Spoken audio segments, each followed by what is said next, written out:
The Gospel of Mark very keenly gives us insight into those who opposed the ministry of Jesus Christ and how that they sought to have him killed and discredited any way they could find to stop this movement that was taking place, that all of these multitudes were following him wherever he went, and they were just absorbing his teachings, and they were witnessing the miracles and the demons and the devils being cast out. Very insanely jealous and threatened by this man's ministry.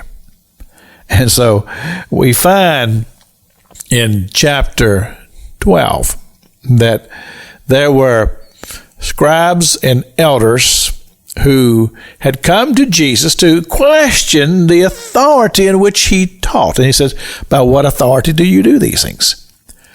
And so there was a great time here to where Jesus took the situation in hand and he told this parable.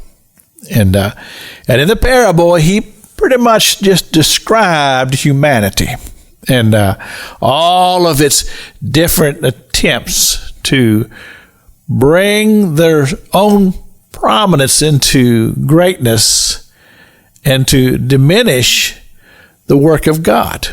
And is all described in this story about a man who had planted a vineyard and he'd given it out to the husbandman. And then when it came to take the fruit from the vineyard, they harmed the servants that had come to receive the fruit from the vineyard and even killed them. And then killed the man's own son, thinking that they would inherit the vineyard as a result of it.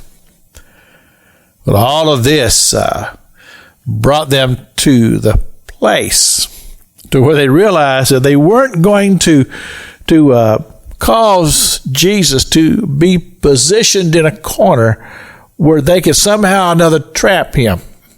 And so they finally decided to head on back to Jerusalem, but they sent instead Pharisees and Herodians.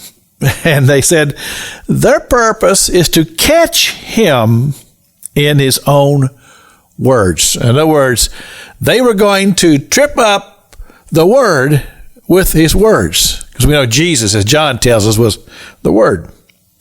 And so now we find all of this is happening. And Jesus, he's not even fazed by all of this.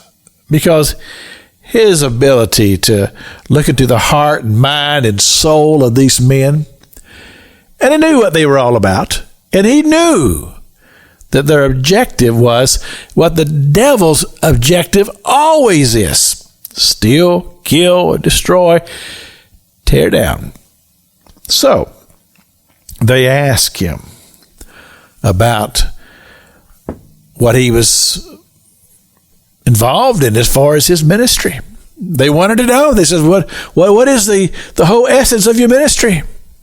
And Jesus simply allowed them to be trapped by their own words, because Jesus always has this ability to read the very heart of mankind.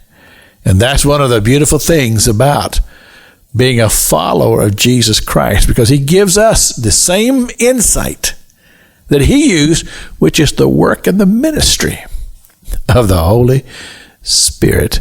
This is Pastor Jack King with the Gospel on the radio broadcast.